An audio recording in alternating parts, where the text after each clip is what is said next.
Assalamualaikum warahmatullahi wabarakatuh. Halo teman-teman semua dan yang saya hormati dosen pengempu mata kuliah pendidikan Pancasila. Semoga kita semua selalu dalam keadaan sehat dan penuh semangat hari ini. Perkenalkan, nama saya Ahmad Dahlan dari Prodi Pendidikan Bahasa Arab.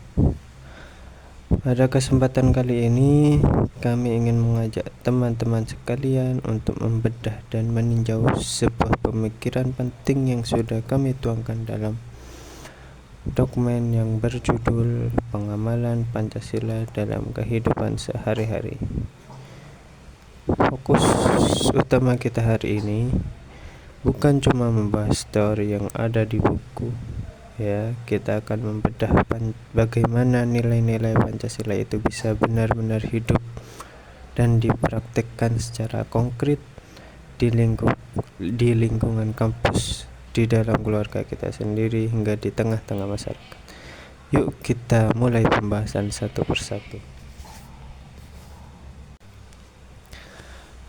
Agar arah diskusi atau video kita kali ini terstruktur dengan baik, materi kami bagi menjadi 5 bagian utama. Pertama, kita akan melihat latar belakang dan urgensi. Kenapa sih Pancasila itu masih sangat penting kita bahas sekarang? Kedua, kita masuk ke inti praktik nyata dari sila pertama sampai sila kelima. Ketiga, kita tidak boleh menutup mata dari realita, jadi kita akan bahas tantangan serta hambatan apa saja yang mengganggu pengamalan ini di era digital pada saat ini. Keempat, kami juga menyiapkan rekomendasi aksi yang bisa diterapkan di kampus. Dan yang kelima, kita tutup dengan kesimpulan serta langkah nyata yang bisa kita bawa pulang. Masuk ke poin pertama. Seringkali kita mendengar anggapan kalau Pancasila itu cuma sekedar teks konstitusional yang dibaca satu upacara bendera, atau sekedar hafalan untuk lulus ujian. Padahal kalau kita telaah dokumen pengamalan Pancasila dalam kehidupan sehari-hari,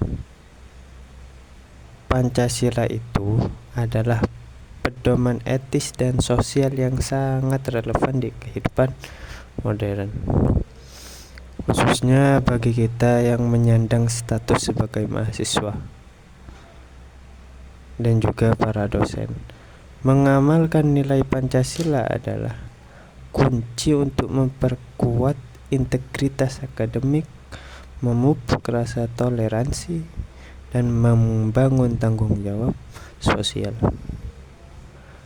Di era globalisasi ini, kalau kita tidak punya kerangka bertindak seperti Pancasila, kita akan sangat mudah terseret arus negatif seperti hoaks, polarisasi, dan sifat individualisme yang ekstrim. Sekarang mari kita bedah bagaimana bentuk prakteknya dalam kehidupan sehari-hari.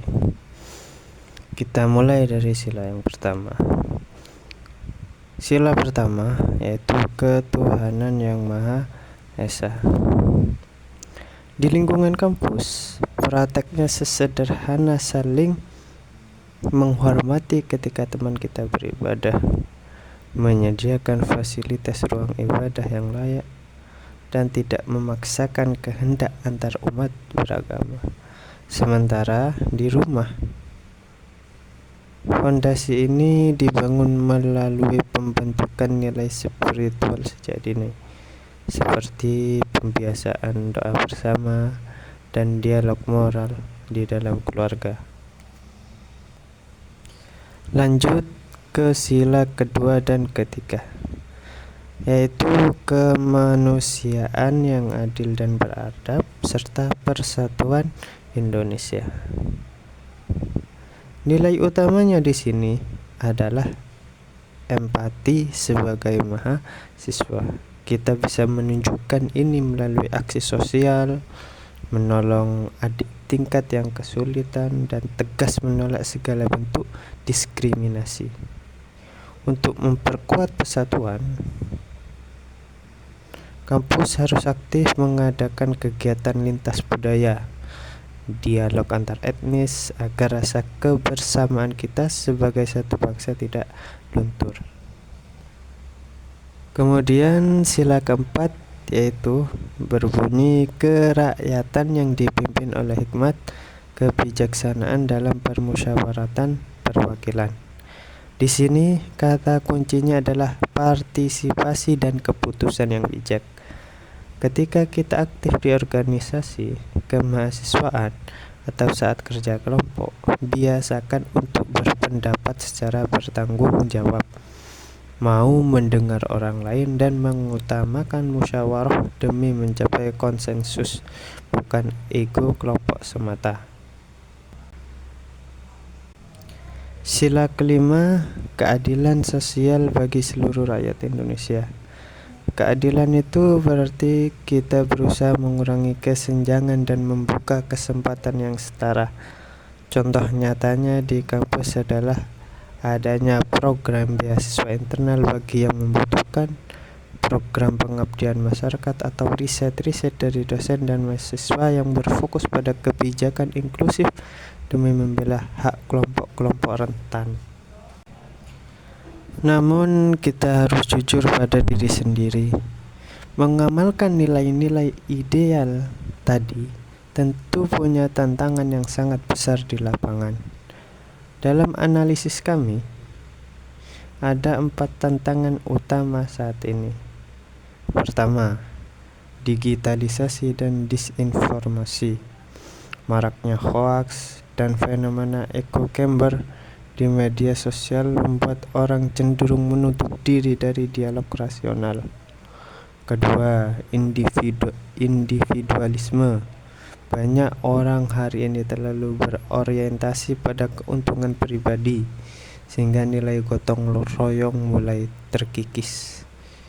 Ketiga, polarisasi politik berbasis identitas yang tajam, yang seringkali membuat ruang musyawarah menjadi buntu. Dan yang keempat, adanya keterbatasan implementasi kurikulum. Jujur saja, pendidikan Pancasila kadang masih terlalu teoritis di kelas, sehingga kita kekurangan ruang praktikum atau studi kasus yang nyata.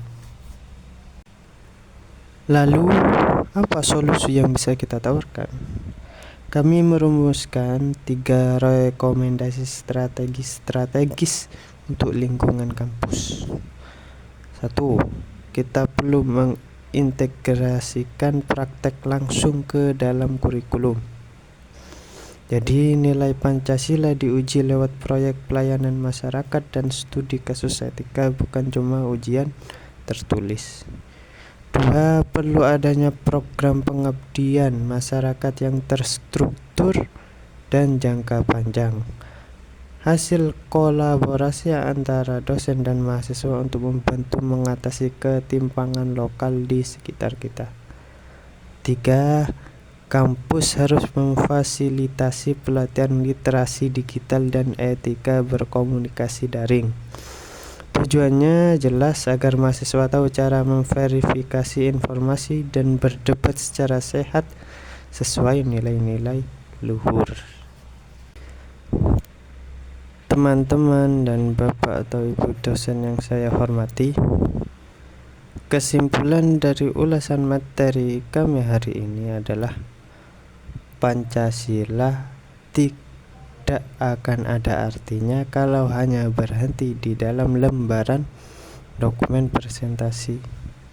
Pancasila baru akan bertenaga ketika ia terwujud, ketika ia mewujud dalam rutinitas dan keputusan kecil kita sehari-hari. Mari kita jadikan nilai-nilai ini sebagai identitas hidup kita. Sekian presentasi dari kami. Mohon maaf apabila ada tutur kata yang kurang berkenan. selama penyampaian video ini. Terima kasih banyak atas perhatiannya. Tetap semangat dan sampai jumpa.